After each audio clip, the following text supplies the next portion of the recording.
is in the air at Global Voice Broadcasting. Fresh new shows are hitting the airwaves every day. Shows about all the things that matter to you in your life. Music, fashion, celebs, and more. It's all here, and it's getting better every day. Only at Global Voice Broadcasting.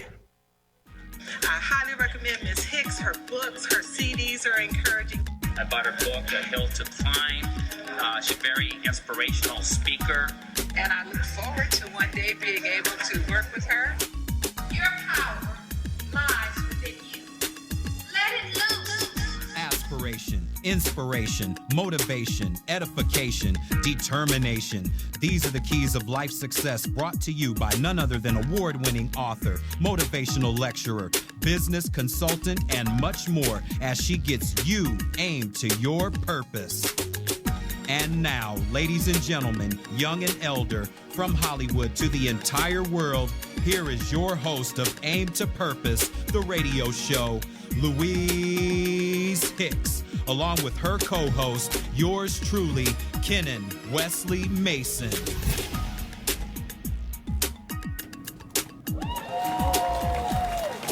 Hello, world. How's everybody doing today?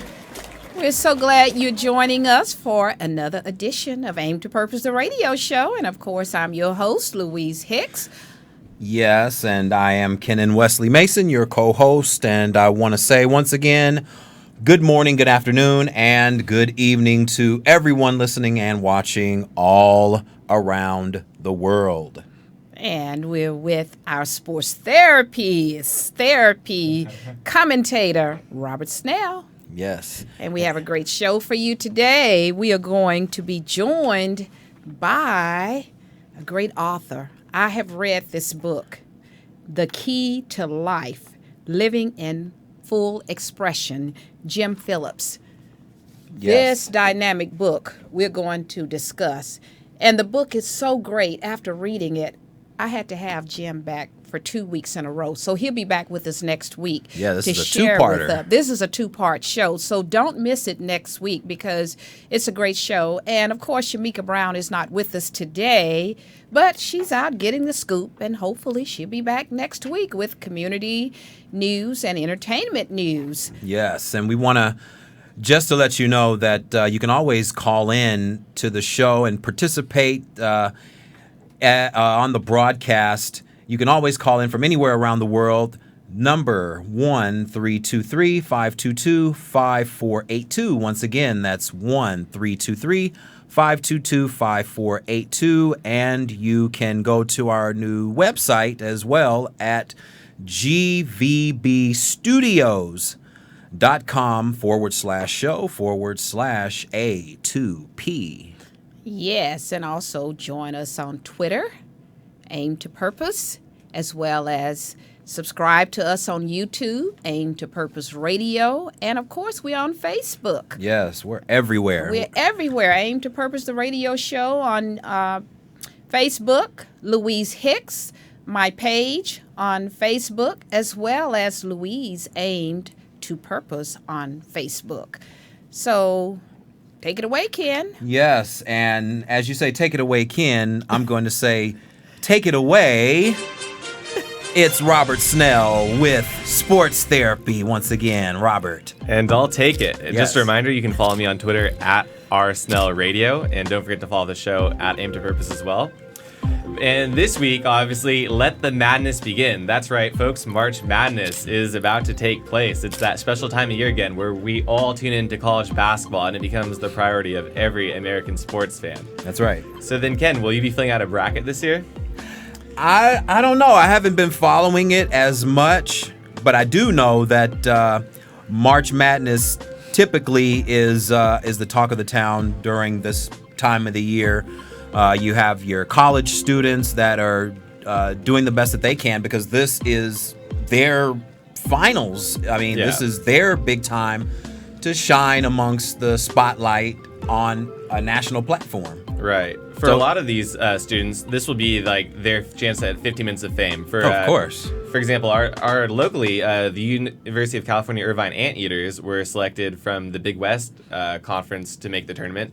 And they actually have the tallest player in the tournament, a 7'6" center. So maybe they can make a splash. But moving on to the bigger picture, as Ken mentioned, this is the focus this time of year. March Madness is actually the most betted on sporting event in America, even more than the Super Bowl.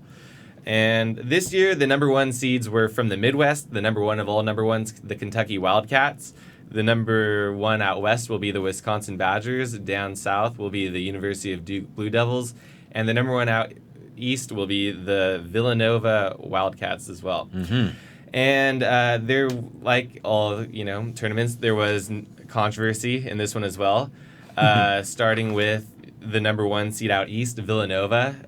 There are a lot of politics in this thing. It's no secret that the committee does, whether they will admit it or not, take into account marketing, rating, of course, which schools travel well, who has big national followings. And, while with that in mind, that's why maybe a school like Villanova, who represents the Big East, which is no longer a power conference as far as the makeup, but still carries that national relevancy, where they're more apt to get a number one, whereas a school like Gonzaga, who, if you guys don't know, they're from the city of Spokane, Washington, had a prolific year and, looked to do damage in this tournament, but they were only awarded number 2 seed despite their body of work. Okay. And, a lot of that's attributed mostly likely to their national following. Oh, yeah. And then, so filling out your bracket, you're going to hear a lot of advice, tons of stats. Some obviously are more relevant than others, like number 1 seed has never lost to number 16. But you're going to hear a lot of other ones that you kind of won't know what to do with. Like, for example, a double-digit seed, meaning 10 or 10 through 16, has reached the Sweet 16 28 of the last 30 years. So then, it's as far as what's it all mean. Well, my take is, when I thought my bracket, is with the new one-and-done policy, part of the problem is you can't look at schools anymore for tradition. You can't just see UCLA a number 11 seed this year and say, okay, national power means they're going to go far in the tournament. That's no longer the case, because with this new turnover, there's a lot of issues of team chemistry, building camaraderie. Are these players focused on the tournament, or are they looking ahead as this being another highlight tape for their NBA resume? And and then on the other hand, the mid-major schools. A lot of these mid-major schools are loaded with seniors who have, been chipping away, getting better each year, and now this is their pinnacle, and they're ready for this sort of spotlight or, stage, and they might handle it better than a team that's made up of 5 freshmen, such as Kentucky. So that's where the madness ensues. Do you go with the power conference schools, or do you take that Cinderella like a George Mason, who a couple years ago made it all the way to the Final Four? Well, and that's why they call it March Madness. I mean, it is madness for the powers that be. I mean, like you said, it is a business. Yeah. The players are doing the best they can to have that spotlight. They all want to go to the NBA to have an even bigger spotlight. So the coaches and media, they all get together with higher brackets of management within the school or what have you. And again, it's about who are they going to put in that spotlight now? Exactly. Who's going to be the next big name in not only college, but taking it to that next level in the NBA? Who is going to be that next person that a few years ago it was we were talking about Blake Griffin coming out of college. That's right. A few years back, we were talking about LeBron James, or even going back further, Michael Jordan coming out of North Carolina. So who's going to be that next big person or name to be that next person? Well, the funny thing is while star power, matters and rules in the NBA, actually on the college level, it doesn't pertain as much to success. Like, if you look at who have been the big names, you mentioned Blake Griffin at Oklahoma, didn't win the national tournament, didn't even make the Elite Eight. Kevin Durant made it to the Sweet 16, but lost to USC in the Elite Eight. More recently, DeMar DeRozan at USC, I believe he was Sweet 16. Kevin Love, another one of these one-and-done players, he made it all the way to the Final Four, but once again came up short as far as winning the championship. You look at why that might be, and like I mentioned earlier, with these like all-star, superstar, freshman level teams, some of them, they're not fully developed as far as, their games. They haven't even grown all the way yet, and they're playing these mid-major senior schools, which might not have had all the luster coming out of high school and the McDonald's All-American accolades and the great highlight tapes and, the an unreal jumping ability, but they play much better fundamentally sound basketball. They played together for 3 or 4 years. They're a lot of these cases well coached, and they're willing to listen. And that's the other thing, like coachability, because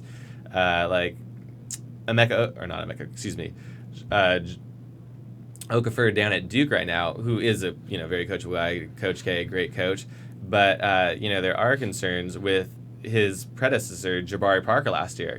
Biggest player in the nation, same position, same kind of accolades going in, but came up short of winning the tournament. And that's the thing. Like with these one and done players, how much can you really expect of them to put the teams on their back like that? Yeah. Well, it remains to be seen. March Madness is always a big television draw, so all we can do is see where it goes and see who ends up where. You'll have some of the best teams playing some of the not so best teams, and then it kind of compresses into the two best coming together. It doesn't always happen like that, but nonetheless, it looks to be a great tournament. Yeah, definitely. The story to watch this year will be Kentucky. All eyes are on them. They finished the regular season at 34-0. They're going for the goal to become the first team ever to finish 40-0 and win it all, finish the season undefeated. They currently have a 49% chance going into the tournament of winning it all, according to the ESPN Basketball Power Index. Mm-hmm. And to put that in perspective, so they're at 49%. The next highest is the number 1 seed at West Wisconsin, but they're only 11%. They're followed by Virginia at 9 and Gonzaga at 8. So if you were to total up the next 3, Wisconsin, Virginia, and Gonzaga's projected chances of winning the tournament combined, that still wouldn't even come close to touching Kentucky's 49%. This team, the Kentucky Wildcats, as I mentioned, 34-0, looking to become the first undefeated team ever. They have the makeup to do it.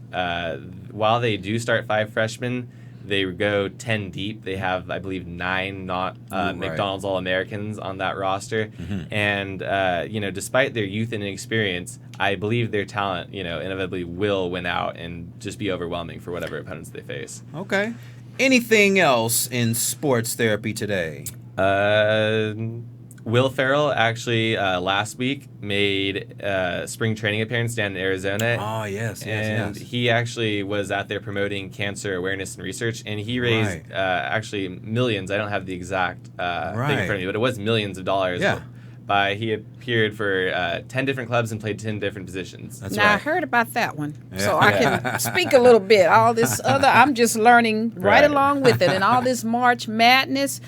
Not March Madness for me. It's March Fun. It's my birthday month, so I don't see anything mad about it.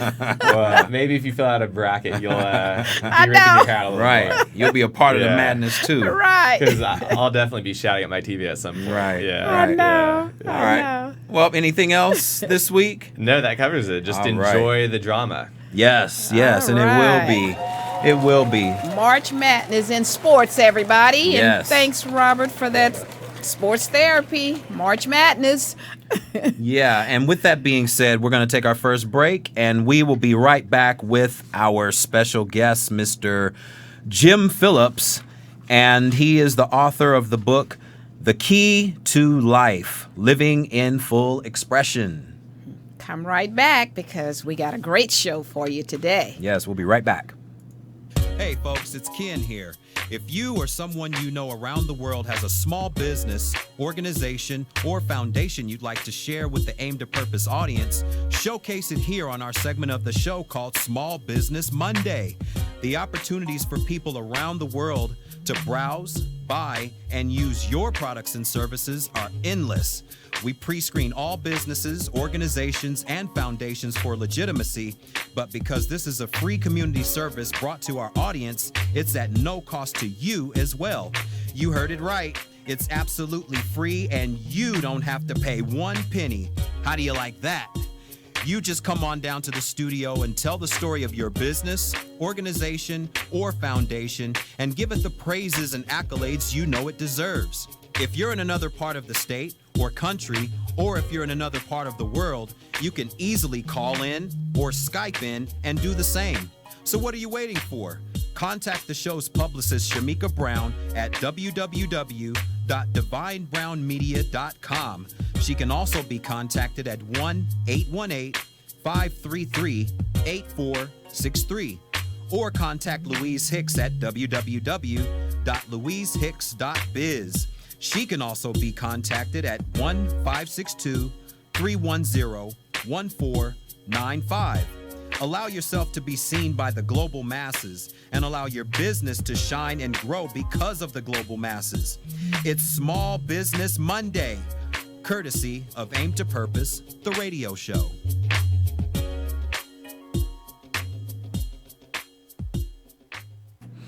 Hello, world, again. We're back. I'm Louise Hicks again, your host of Aim to Purpose, the radio show. And thank you all for joining us today. And we are going to go ahead and bring our guest on. So we're going to tell you a little bit about our guest, Jim Phillips, who has written this dynamic book, The Key to Life, Living in Full Expression. So let's tell you a little bit about Jim now. Yes, Jim Phillips is a gifted speaker, seminar leader, and certified life and business coach. For the better part of 30 years, he has been an entrepreneur and business leader, inspiring others to higher levels of achievement through his presentations and seminars throughout the United States and parts of Europe. His true passion, however, is the exploration and application of spiritual law as it applies to prosperity and overall quality of life. One of Jim's gifts is his ability to help others understand and apply complex spiritual concepts to their personal life. Jim currently resides in Aldie, Virginia, where he continues his writing.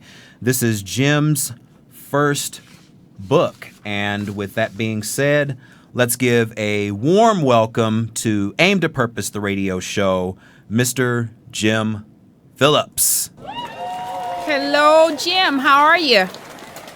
I'm doing well. How are you, Louise? I'm wonderful. And thank you for joining us today. We have a great show. We're going to talk to you about this dynamic book that I read. And because it was such an amazing book and how you shared so much information, I wanted to have you back next week so we can continue the conversation, because our show is only an hour and it just wasn't enough time to get all this amazing information in and share it with our global audience. So thank you. Oh, yeah. So I've shown the book a couple of times during the show, The Key to Life, Living in Full Expression. Now, Jim, what does it mean to live in full expression, first of all? Well, let me point out something to you that it's funny because a lot of people don't realize this when they see the book and when they start to read it. But the word life is actually the acronym for living in full expression. So the key to life, living in full expression, LIFE. That's good. That's a good one. Yes, it really is. Life in full expression. I like that. That is good. And you wrote this book to inspire others, but there was a turning point in your life that inspired this book. And what was that inspired you to go ahead and write this book? It actually has been a culmination of quite a few things. I had an experience when I was 13 years old sitting in church, and that's when I first realized, of course, being 13 years old, I didn't really realize what I was realizing, but in thinking back on it, I know what the purpose of this particular event was, and I'll just share that real quickly. But I was sitting in church with my parents, and I remember looking up front and seeing the minister up there, and he was doing his thing and saying what he was saying. And I noticed over to my left that there was some people getting ready to help with communion. And I was just looking around and kind of fidgeting, I guess, as any 13-year-old boy would do. And then all of a sudden, out of the blue, there was this voice up above me to the right-hand side that said, "You're going to be doing this someday." And I remember thinking that there was just no way, because I just did not resonate with church. It didn't feel comfortable to me. For whatever reason, it was just something that I didn't enjoy. And it wasn't anything about my beliefs. It was just the whole process of church. For whatever reason, it just wasn't comfortable for me. So I remember just thinking, well, there's no way. I'm not comfortable with this. I can't see myself standing in front of a congregation, leading this prayer session, if you will. And Then all of a sudden, it was about 2 minutes later, that same voice, very clear, said, "You're going to be doing it differently." And I looked around to see if anybody else had noticed this voice. I looked around to see if there was anybody that was standing beside me and standing up perhaps that had said it, which made the voice come from above me, and nobody else was there. And my parents didn't seem to hear it.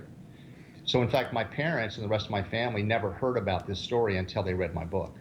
I had not shared that with anyone. Wow. That's interesting. And you were 13 when you had this experience. Right, right. Wow. And so I carried that with me throughout my whole life, not really knowing what it meant, but paying attention.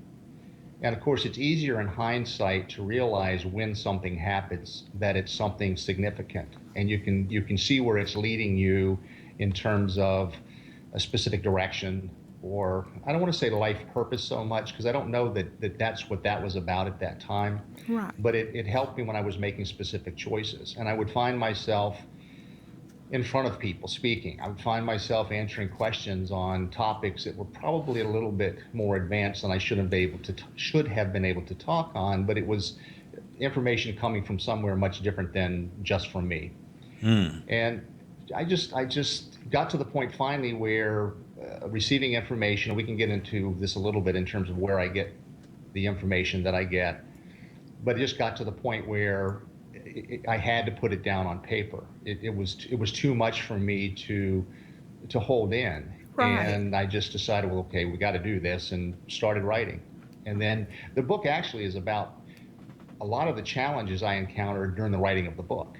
So living in full expression is about living your life fully and completely as who you are, and it's about living from the heart, from your true essence. Right, and that is so true, because our life experiences, and I love when others share their life experiences, because it really helps others, I feel, to have a better understanding, because many times we all experience different things in life, but sometimes it's along the same lines as somebody else has been experiencing, and it helps us to put clarity, and it helps us to better understand and focus our life to where we should be in that moment of time when we have these experiences as well. Now, Jim, I've read the book, and that's why I wanted to have you back next week. Now, I wanted to ask you something about something I read, because I want you to further explain this. Where you wrote on page XXI, we are not evolving. To evolve means to gradually become something other than what one was originally. And what does that mean? That means, because I've always heard everybody say, oh, we're evolving every day, but you call it expanding. So what's the difference between evolving and expanding? Boy, you jump right into it, don't you? Yes. That's what we do here at Aim to Purpose. We are real. We do real talk. Let's jump in with both feet. That's right. We do real talk, Jim, real to real people, and we have a real purpose at hand here. Okay. Well, let me explain where I come from in terms of my beliefs. And I also want to say that when I wrote the book and when I speak, it's not my intention to get people to believe what I believe or to follow me. That's right. That's the furthest thing from the truth for me. Right. But what it is me living my truth. And in doing that, setting an example for other people, and hopefully giving them permission, or having them give themselves permission to live from their truth, and recognizing we're all here, we're all walking our own path. There's no right or wrong path. It's just your path, whatever that might be. And to live it in full expression of who you are in whatever form or shape that takes. Now, this whole idea about we're not evolving, I believe that we are all, the best term that I can use that I've been given is we're all individuated expressions of the divine, meaning that we're all extensions of God. Right. I believe that if that's the case, we already know all that is. All of us do. However, we don't know it while we're here on the earth plane, when we're in human form. We know that when we are back in the spiritual realm, if you will. Yes. So my thought is that if we come into human form and we're living in this world, to evolve means that you become something other than you already are. And you can't become something more than what you are, which is an extension of the divine. So instead of evolving, we're expanding our experience of ourselves as the divine. And when we express fully and completely as who we are, we're allowing the divine to be expressed through us. And that makes sense. And that's why I loved reading this book, because I like your clarity in the book, because what you write in the book, you do clarify it, and you talk a lot about self, and you mention the truth, our own truth, and who we are. And does that have anything to do with, I know we live in such a judgmental society where people are always judging others as by their own standards and what they believe. So does that tie into what you're saying about your truth, the judgmental part? Yes, it's all about getting to that point of understanding ourself. And when I use self, just as you mentioned in the book, it's with a capital S. Yes. And I look at that self as being the integration of the divine self or the divine spirit with the human spirit. So it's the integration of the two, because we're here in human form, so we're living a human life. And I look at our experience here, as I mentioned a few minutes ago, is being how we express ourselves as that higher self, that integration of those two aspects. And I think we're given the opportunity to create the experiences. And there's another part in the book that you may or may not get to, where I call us the creator and the creation, where we actually are creating the experiences that we have in life to give ourselves the opportunity to have the experience of ourselves in the context of that experience. That's right. Yes. And I don't know if that sounds a little convoluted, but I think if people really think about it, it makes sense. It's a tongue twister, but it makes sense. Yes, it does. Now, I know I didn't answer your question. Do you remember what you just asked me? Because when I got into that, I kind of forgot. Yeah, about us being judgmental toward each other, and the fact that we have our own truth. And sometimes others, because of the judgmental society we live in, we don't allow that full expression from others because we're so judgmental. So that's what I'm asking about, because I know you talk a lot about self, that capital letter self. And with that, what I'm asking is about allowing each person to be that self and be expressive of who they are without the judgmental from somebody else, and express your own truth.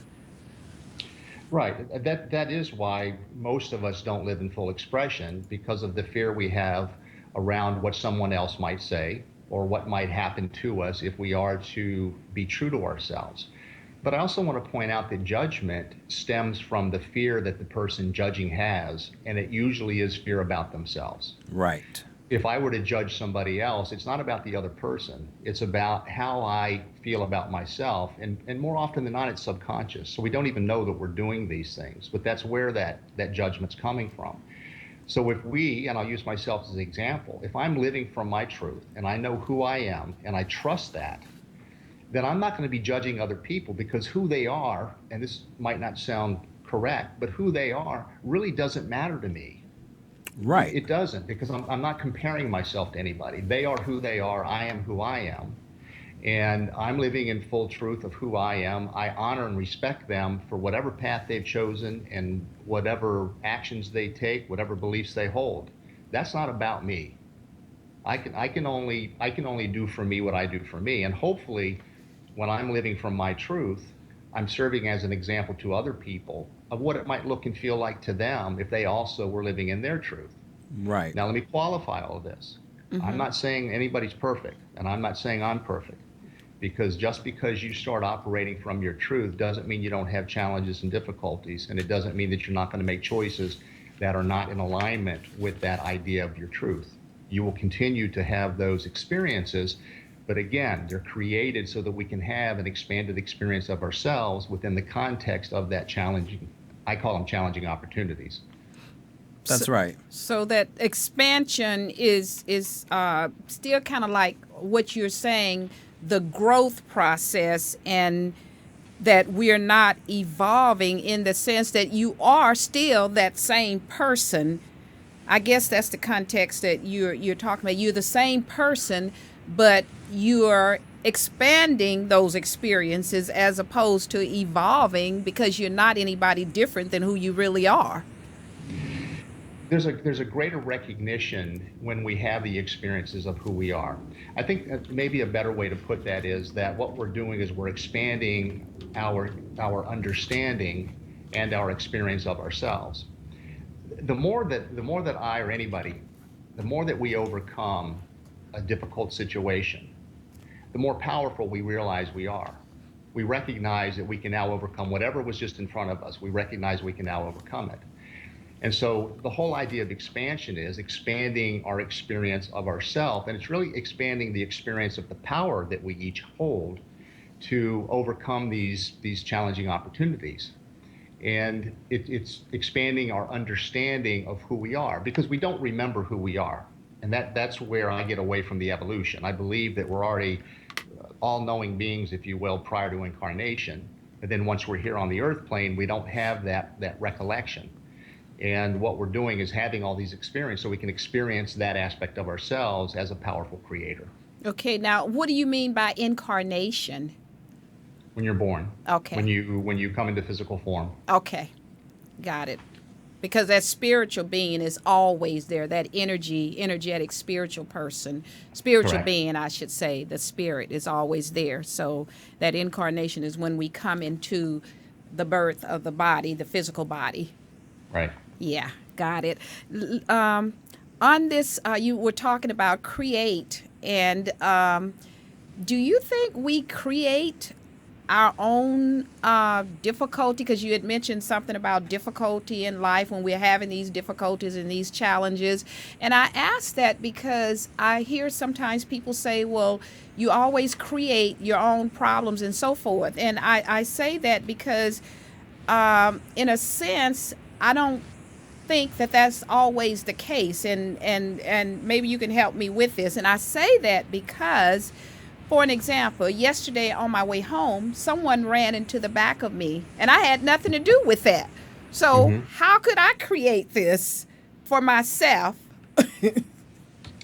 It gets really interesting when you or anyone would start to analyze this kind of situation. The first thing you could say is, well, you did create it because you made the decision to be there at that particular point in time when the person ran into the back of you. Okay. So from that standpoint, you are a part of that creation process. Okay. There are things that happen that are so totally subconscious to us that let's just say that you have a problem with not getting enough attention. Yes. And you think about that all the time. You say, nobody cares about me and nobody comes to visit me. I don't get any phone calls from anybody. Subconsciously, or on a totally different level, you're creating opportunities where people will come pay attention to you. So you could cause that accident. You could have drawn that whole event together because now you got rear-ended, if that's what happened. You've now got police paying attention to you and asking. You've got, if paramedics come, you've got them paying attention to you. Your family members are going to be concerned about you and talking about you and hoping that you're okay.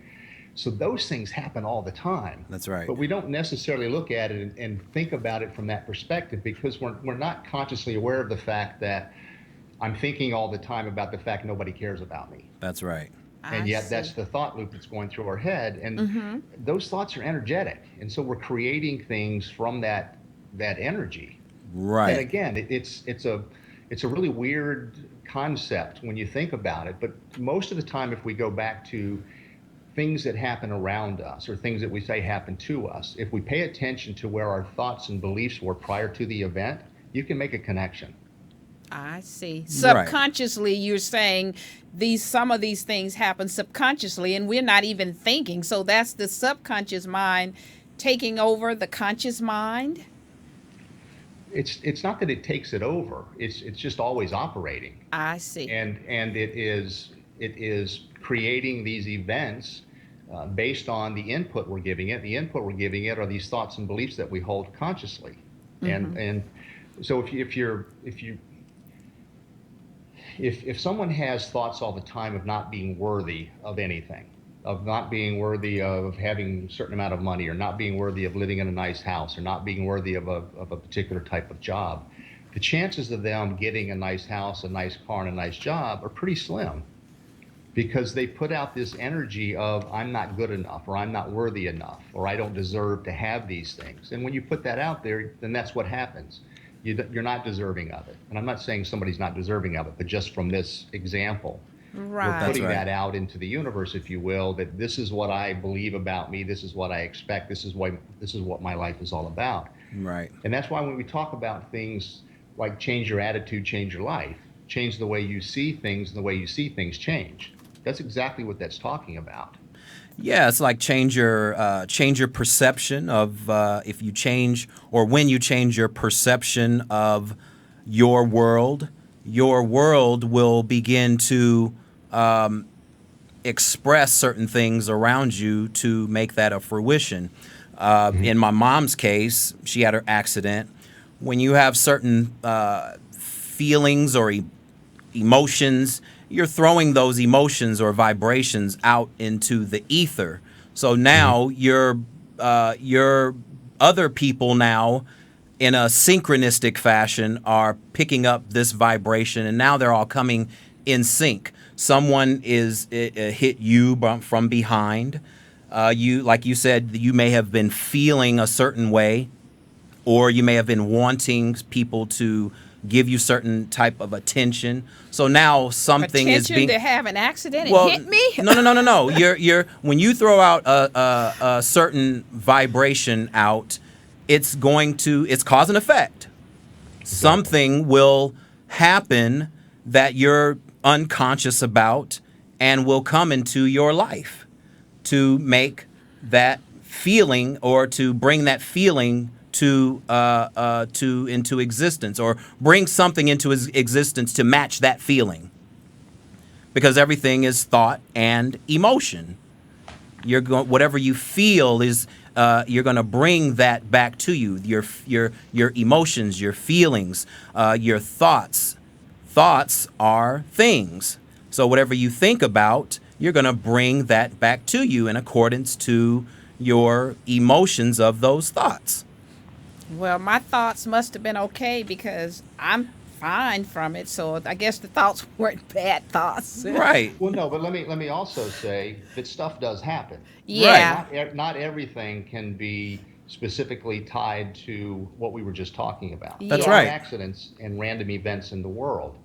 But here's also where we create our life experiences, and that is how we respond to that. That's right. Now, let's suppose that you got rear-ended and you got really ticked off, and you jumped out of your car and you took out your purse and whacked somebody upside the head. Right. And ended up going to the hospital. Well, because of your decisions after you got rear-ended, and those were choices. There's always moments in between everything. Yeah. That's right. Regardless of how much time it is, where you make a decision. And so you are now creating those events That's based right. on your thoughts. And it may be that because somebody hit you, you thought you were being disrespected, or because they hit you, you thought, whatever you were thinking, that would have caused somebody to have the experience of all of a sudden jumping out of the car, road rage, whatever. Exactly. And do that. So now you've created a whole set of circumstances in your life that would not have existed had you not jumped out of the car and gone and attacked the other person. That's right. It's not that you're at fault. I'm just saying that that's the way Right. the events would take place. Right. In this example. Every event creates another event. Some type of energy is there, no matter what. I get it. Is But that that's also why, and this actually was in the newest book that I just put out last week, and it's about that we're always at choice point, and our life unfolds based on each choice we make. And since we're always at choice point, we're always creating our life experiences, because we'll go in the direction of whatever choice we make, and a new set of circumstances opens up with each choice. does that come into play? You talk in this book about conditioned life. We're living our lives conditional, but we are supposed to have unconditional love. Well, we should, I guess, unconditional love for others. but we're living our lives conditional. Describe what that means, that we're living conditional lives.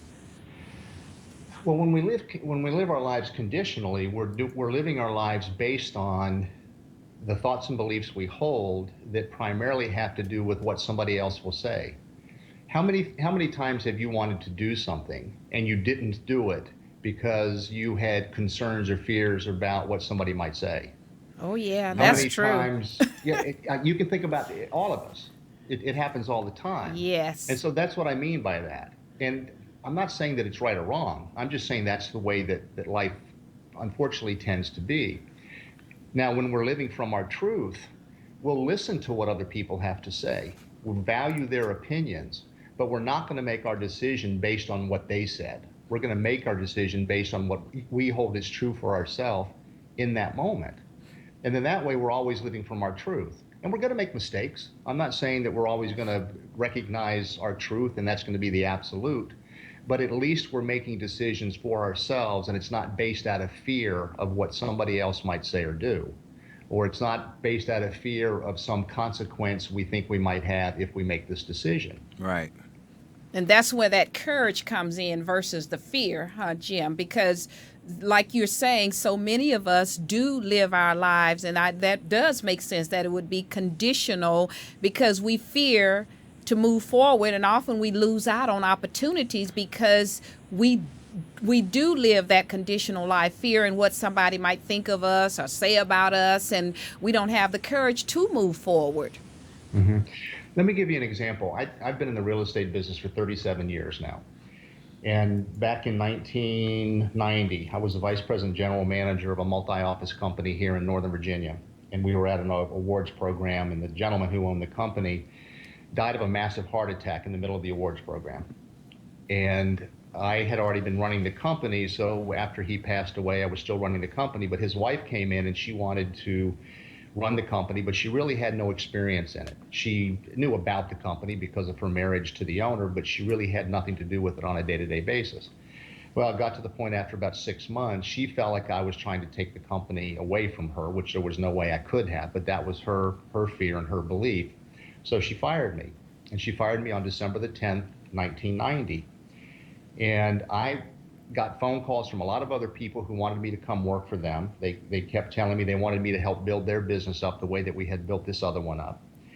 And yet, every time they would talk to me, they would say, I really want you to come do this for us, but you shouldn't do it for yourself. You shouldn't do it on your own. There's too much risk involved. And it got to the point where after I heard that from 3 or 4 people, I said, they see something in me that I'm obviously not paying attention to. So instead of buying into the fear of I can't do this by myself, I opened up my company in 45 days, and within a year and a half, we won the top award in the franchise that my company is in, and have been one of the top companies in the country in this particular franchise for 25 years now. Wow. So that's what I'm talking about as far as not living or living your life unconditionally, because again, had I made that choice, where would I be now? I don't know. But I know that by trusting myself, Right, and really taking that leap of faith, because there was a lot more involved there. I had no money. I had absolutely no money. Yeah. And in fact, my next door neighbor came over one day and said, I'd like to invest in your company. And I said, no. I said, we're good. And that was my ego and my pride talking. yeah. And he asked me 3 times. And the third time he came over, I said, okay, how much would you like to invest? He wrote me a check for $30,000. See there? Wow. And I opened up my company. The universe spoke. Yes, Absolutely. and it had to do that's- with your thoughts, right? Because of what you put out there in that capital SELF, yourself. Right. But we have free will. So I could have very easily have chosen to go the other direction. And another course of events in a direction in my life would have taken place. And again, I don't know where I would have been there. I could possibly have been in a better place. I don't know. Right. But I'm happy with where that particular choice has brought me. And it opened up so many more things for me, like the speaking and the coaching and the writing and other things that I've been doing. Oh, yeah, and they're great. And I can't wait to read your new book that I got the information about, the download and all, and so forth. Now, in this book, what I really love about it, too, you use a lot of quotes, and I love quotes. And one particular one, I like what you wrote here on page 33. You say, life is not about being a perfect human. It is being perfectly human. And sometimes I think that can be kind of a drawback because we don't we sometimes look at ourselves as trying to be perfect, as opposed to the way you put the quote, being humanly perfect as opposed to being a perfect human being. So explain that, expound on that a little bit, because I like that quote. Well, let me explain the quotes. All of those quotes that are in that book, with the exception of two that are, I think one was by Goethe and one was by Montaigne, I think. I think those are the two that I have in there that are from famous people. Right. All the other quotes that are in there were quotes that I was given when I walk early in the morning. And I call it being immersed in the silence of the dawn. That's that whole process for me. That's what I call it, immersed in the silence of the dawn. And so when I'm taking these walks, I'll have a particular topic that I'll have been contemplating and just playing with it and trying to get some greater understanding. And invariably, I'll get a couple of words, I'll get a phrase, I'll get something that I can play with during the course of my walk and then also during the course of the day. And usually it ends up being a quote like you've read in the book. And I think there's 41 quotes in the book, if I'm not mistaken. There are many, and they're great quotes. I have another one after you finish this one. Okay, this particular one came as a result of my struggling with my living as much a spiritual life as I thought I could. And I was struggling with it because I kept having difficulties and challenges, and I would make decisions and I would say, I know better than this. This is not the way that a spiritual person is supposed to be. And why am I making these choices? Why am I doing this? And why does this have to be so difficult? Because I had this idea of what a spiritual person should look like, and not physically, but just look like in terms of how they act, how they think, how they interact with other people. And so I was having a difficult time with this. I asked for guidance. I just said, somebody's got to help me with this. I'm really having a difficult time with this.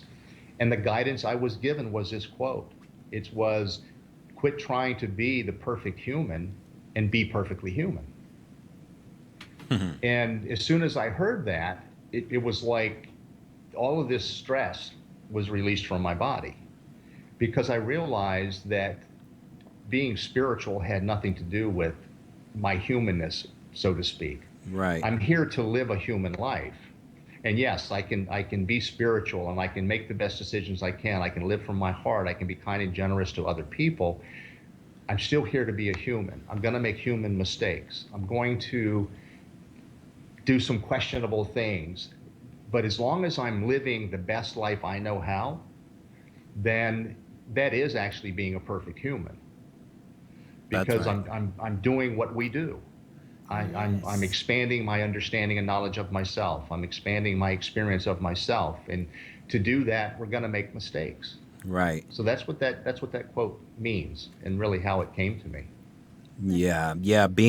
Attempting or making an attempt to be perfect can be stressful in itself, because you're always in that mind frame that if I mess up or make a mistake, that's going to create something even more terrible, because again, cause and effect. You go into that spiral out of control of negative thinking because you want to be so perfect. Everything starts to fall apart at that point. But right. wanting, we were talking about living conditionally. Right. Well, that's living conditionally. That's me setting conditions against which I was measuring myself that are unrealistic. And it's also the highest form of judgment. Right. Because I was judging myself against whatever I thought perfection was. Right.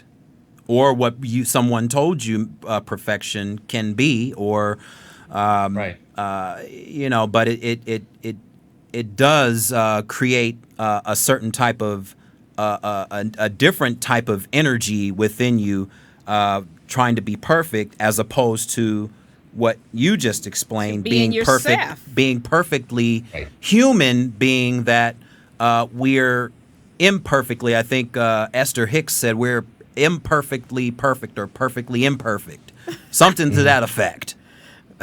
We're going to make mistakes, or we're going to make errors in our journey. That's all a part of it.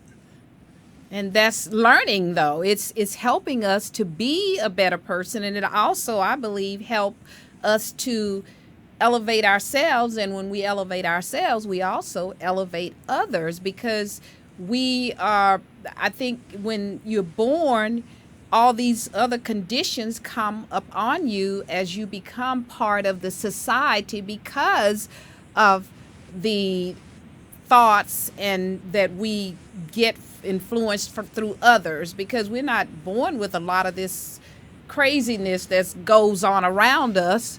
It all well, I don't know whether that's the right word, evolve or expands or whatever, from People become consumed with their outer conditions.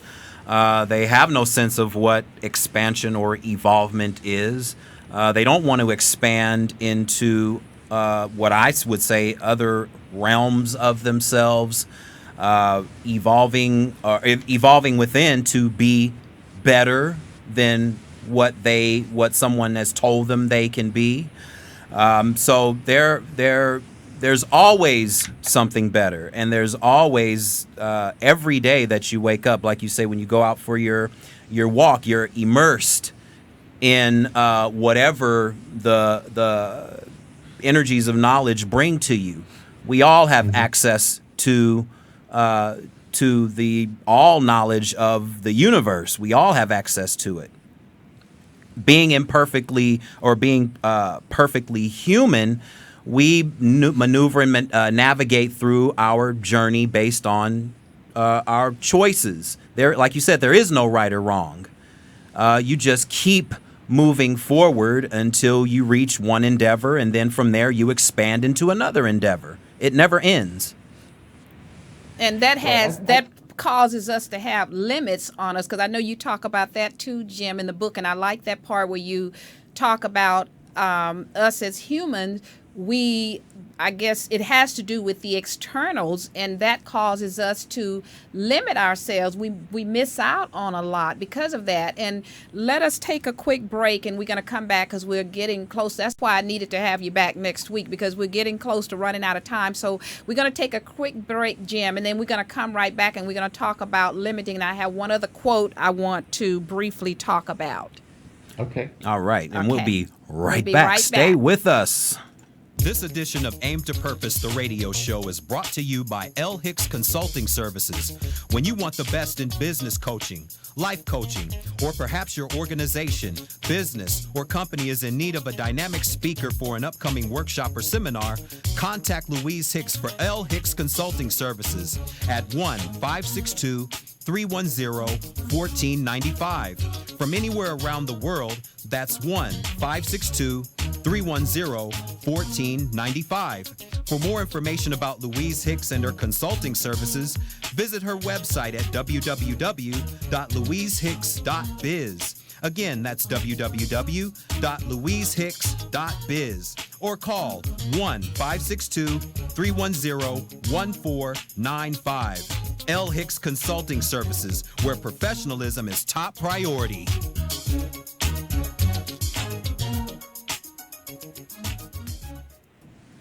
Okay, world, we're back, and we're having a very dynamic, amazing conversation with the author of this dynamic, amazing book, The Key to Life, Living in Full Expression, where we're talking here and with Jim Phillips and just having a great conversation.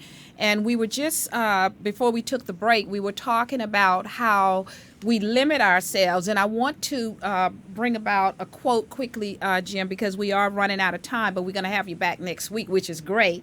And this is on page 42 of the book, where you say, "Open yourself to receive all that life is presenting, and you will be given all that life has to offer." Now, does that have to do with us limiting ourselves? Because if we're not opening ourselves up to all that life has to offer, how can we get from life everything that we should be getting? Well, here's the interesting twist on that. Everybody is getting all from life that they open themselves to. That's right. You are. You're getting exactly what you're willing to allow in. The point of the quote is there is way more out there that we have available to us if essentially we would get out of our own way. Right. And we would trust that there is much more than we've experienced in our lives to this particular point. This is all about the limiting beliefs that we hold. Somebody could say something, everything comes together because the judgment part, the conditional living is a part of all of this. It's all part of the limiting beliefs. That, take the example again of when I was let go of that at the real estate company. Now I could have believed what everybody else said, that I wasn't good enough to go out on my own. And that's a limiting belief that I could have held, that I wasn't good enough. I didn't have the skills. I didn't have the money. I didn't have the time. I didn't have whatever. It doesn't really matter.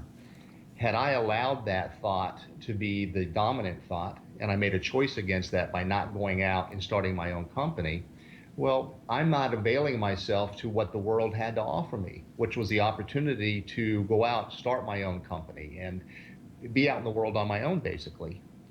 And we can all look at our lives and see where we've had situations and opportunities, but because somebody has said something to us along the way, or because we've had some experiences perhaps that didn't turn out the way that we wanted them to, we all of a sudden make the assumption that because it happened this way before, that anytime I'm given an opportunity like this, I'm going to have the same result. So we don't make that same decision again. And yet, the second time or the third time a similar experience comes up could be the time the whole thing just completely blows wide open and it gives you absolutely everything you've been working for. So we've got to realize that really living in the moment is what it's all about too, that the only time we have to make any kind of decision and to take any action is right now. It's not yesterday and it's not tomorrow. It's right now. Yeah. So true. Yeah. Right now. That's the key. I'm glad, and I'm glad you said that about getting out of our own way, because that's what holds so many of us back, and we don't get that full expression of life. And that's why this book is so dynamic, because you explain things so well in here, and we do get in our own way, and then we wonder why we are not getting the desires of our heart and what we want in our lives, because the negative thoughts, and then we're in our own way. One of the things I have in the book that addresses that, and it was another one of those interesting experiences I had. It's the word faith. And when we have faith, you can look at it a couple different ways. Faith being your religious beliefs, faith being your trust in certain things, faith being your hope, if you will, that certain things will take place. Well, I look at faith when I'm looking at how I'm creating my life experiences. And this really gets to the whole idea of getting out of your own way. And so when I was thinking about this one time, what is it that's holding me back? And it's about my trust in the universe, my trust in the process of life. And what I realized was that I was getting in my own way. I would start to say things or do things, or I would say that, well, this should have happened by now, but it hasn't, and create blocks around the time limitations, if you will. So I started thinking about the word faith, and then all of a sudden it dawned on me that the word faith stood for something that was very important, and it stands for fully allow it to happen. So if you have faith, fully allow it to happen. The process of life to happen, and it will provide you all that you need. Yes, fully allow it to happen. And I have this part of Aim to Purpose, which we've just about run out of time here, and that's why I had to have you back, because Aim to Purpose has to do, it's an acronym for aspiration, inspiration, motivation, edification, and determination. Those are the components. And the elements of vision, hope, faith, knowledge, and action. And I like what you said. Repeat that again, what faith is. Well, it's an acronym, and it stands for fully allow it to happen. Fully allow it means it to happen. To trust in the process of life. Trust in the process of life. Fully allow it to happen. And with that being said, we're going to have to get out, and we're going to come back next week, and we're going to discuss some more with Jim, and we'll talk about what inspired him to write this book, and we're going to talk about near-death experiences, because I've had a near-death experience, and we're going to talk about that because he talks about that in the book. I mean, this book is dynamic, and I would encourage everybody to go out and buy the book. Again, it's called The Key to Life, Living in Full Expression. And there it is, as we zoom in on it right there. There's the book right there. And we will be back next week to discuss the book some more, where our guest will be, again, Jim Phillips, the author of this dynamic book. And thank you so much, Jim. And we will talk to you again next week.